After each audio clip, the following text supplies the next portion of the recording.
যে স্ত্রী তাকে কিডনি দিয়ে জীবন দিল, সুস্থ হয়ে ওই স্ত্রীকে বাড়ি থেকে বের করে দিয়ে পরকীয়া প্রেমিকের সঙ্গে বসবাস করছে স্বামী তারেক।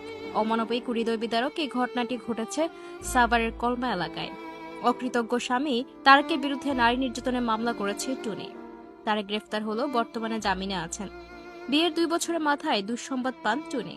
35 বছর বয়সী নারী উম্মে শাহিদিনা টুনির গল্প শুনে যে কেউ কান্না করে দিবে।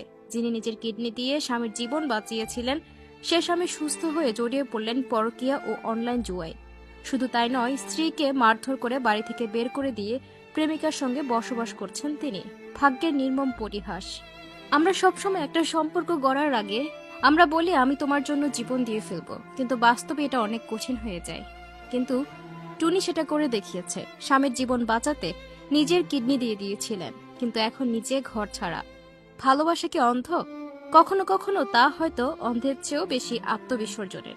এমনই এক হৃদয় বিদারক অথচ বাস্তব গল্প উঠে এসেছে সাভারের কলমা এলাকা থেকে, যেখানে 35 বছর বয়সী এক নারী উম্মে শাহিদিনী টুনি স্বামীর জীবন বাঁচাতে নিজের কিডনি দান করেছিলেন, কিন্তু সে স্বামী পরিণত হয়েছে তার জীবনের সবচেয়ে বড় বিশ্বাসঘাতকতায়।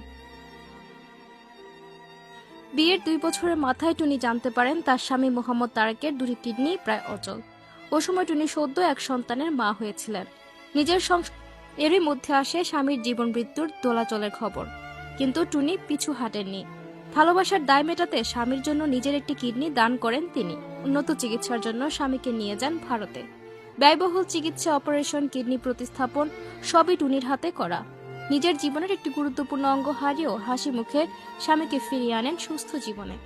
কিন্তু জীবন বদলে যায় তারেকের। সুস্থ হওয়ার পর পরকীয়া সম্পর্কে জড়িয়ে পড়েন তিনি। শুরু হয় অনলাইন জুয়া, রাতে ফোনে ফিসফাস, আচরণের বদল।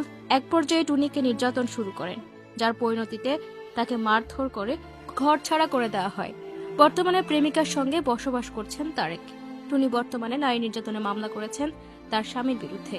পুলিশ তারেককে গ্রেফতার করলেও তিনি জামিনে মুক্ত রয়েছেন। এই ঘটনাটি শুধু একজন নারী নয়, বরং গোটা সমাজের বিবেককে প্রশ্নবিদ্ধ করে। ভালোবাসার চরম মূল্য চুকিয়ে কিডনি দেওয়া একজন নারীর স্থান কিভাবে হয় ঠাঁই নাড়া এক ঘর। অমানবিকতা আর আত্মপরতা, এই দুটি শব্দ যেন মোহাম্মদ তারেক নামক এক ব্যক্তির মধ্যে ধরা দেয়। আর টুনি, তিনি হয়ে আছেন আত্মত্যাগের প্রতীক, ভালোবাসার এক নীরব কাহিনী। উম্মে শাহিদিনা টুনি একজন মা, একজন স্ত্রী, একজন যোদ্ধা। যেখানে একজন স্ত্রী নিজের জীবন বাজি রেখে স্বামীর জন্য কিডনি দান করেন, সেখানে সে স্বামী ফিরে দেন প্রতারণা, অবহেলা আর সহিংসতা। উম্মে শাহিদিনা টুনি ভালোবাসার নিদর্শন স্বরূপ নিজে একটি কিডনি দান করে দিয়েছিলেন স্বামীকে। ভেবেছিলেন এ ত্যাগ হবে ভালোবাসা আর বিশ্বাসের নতুন যাত্রা। একজন নারীর ত্যাগ আর ভালোবাসা কিভাবে এমন ভাবে পদদলিত হতে পারে? একজন মানুষ কিভাবে এত অকৃতজ্ঞ, এতটা অমানুষ হতে পারে? এই কাহিনী শুধু উম্মে শাহিদিনা টুনির না, এটা হাজারো নারী যারা ভালোবেসে পায় শুধু অবহেলা, সহিংসতা আর বিশ্বাসঘাতকতা। এই ধরনের বিশ্বাসঘাতকতাকে কি করা উচিত বলে আপনাদের কাছে মনে হয়? কমেন্ট বক্সে জানিয়ে দিন।